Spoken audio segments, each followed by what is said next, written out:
प्रदेश में जैसे जैसे विधानसभा चुनाव नजदीक आते जा रहे हैं, वैसे वैसे पार्टियों के नेताओं के बीच जुबानी जंग तेज हो चली है।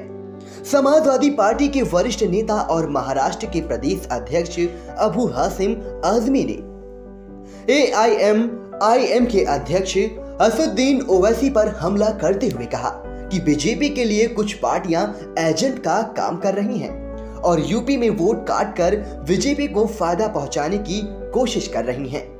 उन्होंने कहा कि बिहार में कुछ वोट कट जाने की वजह से बिहार में लालू की सरकार नहीं बन सकी, जबकि बंगाल में वहां के लोगों ने समझदारी दिखाई। मैं उसको सैल्यूट करता हूं।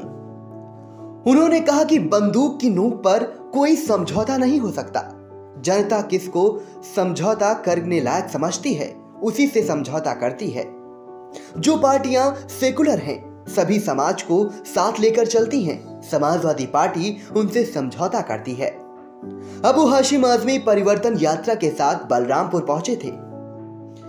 पचपेड़वा में आयोजित सभा को संबोधित करते हुए आजमी ने बीजेपी के साथ साथ ओवैसी पर हमला किया।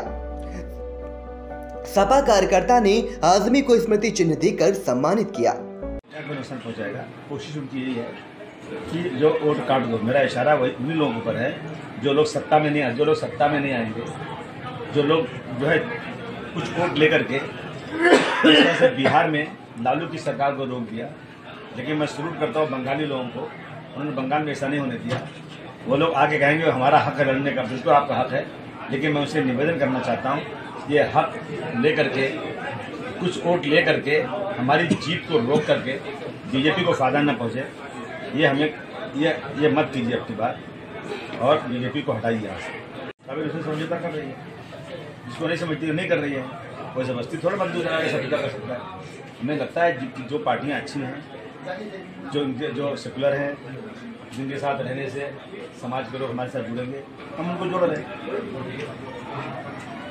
दूसरी तरफ बलरामपुर में जनसभा को संबोधित करते हुए AIMIM चीफ असदुद्दीन ओवैसी ने कहा कि CAA कानून इस देश के मुसलमानों के लिए जिंदगी और मौत का कानून है।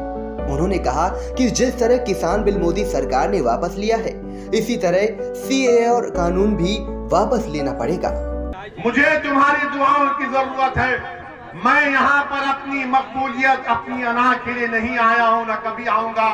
मैं यहाँ पर मुसलमानों के लीडरशिप को बनाने आया हूँ, जैसे दीगर समाज ने अपनी लीडरशिप बनाई। उत्तर प्रदेश में मुसलमानों को अपनी लीडरशिप बनाना पड़ेगा। मैं यहाँ पर इसलिए आया हूँ कि भारत में मुसलमानों के लिए एक और अहम मसला है CAA का। CAA का कानून मुसलमानों के लिए जिंदगी और मौत का कानून है। ये याद रखो मेरी इस बात को।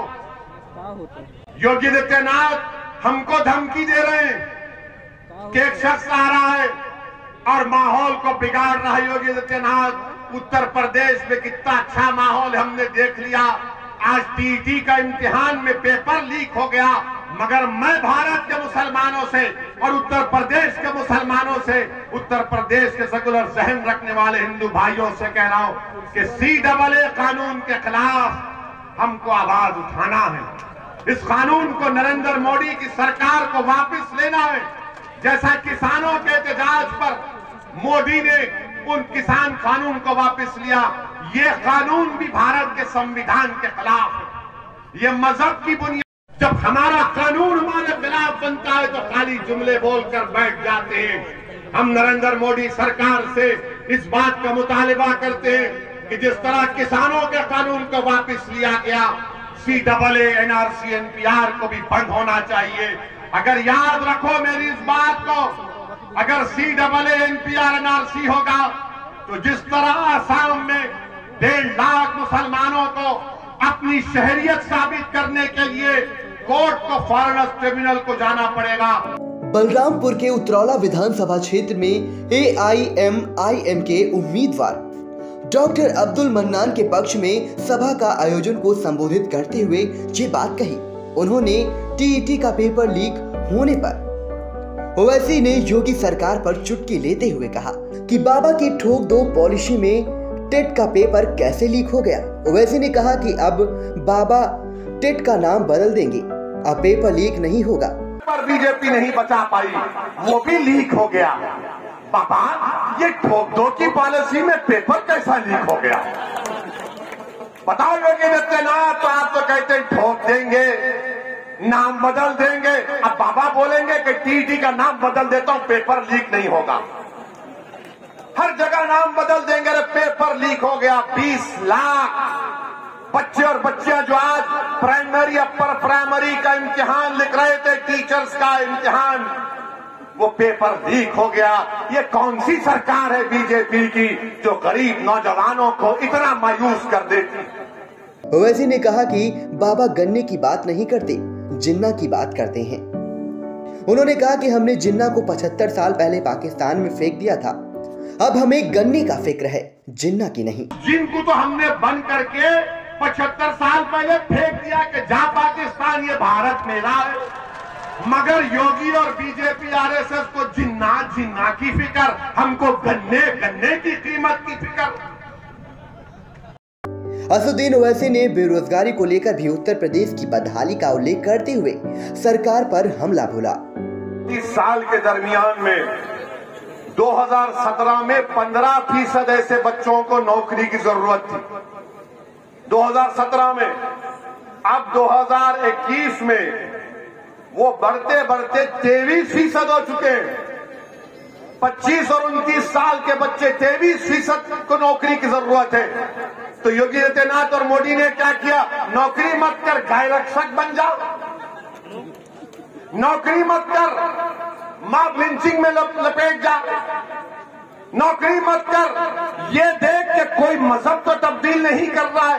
अरे नौजवानों, क्या तुमको नौकरी नहीं चाहिए? और फिर यहां पर आप ये भी बता दो कि यहां पर 20 और 24 साल के दरमियान में कितने नौजवान हैं? 20 और 24 साल के दरमियान में। मैं आपको एक बुरी खबर सुना रहा हूं, 5 साल पहले 23% 20 और 24 साल के बच्चों को नौकरी की जरूरत थी, वो बढ़ते बढ़ते अब 31% हो गया, 31% हो गया। बताओ मोदी जी, ये कौन सा डबल इंजन है? चलता ही नहीं है। लखनऊ में ही रुक जाता, तुम दिल्ली से बाहर ही नहीं निकलते। मगर मोदी जी हर इतवार को आकर बोलते हैं, मन की बात सुन लो।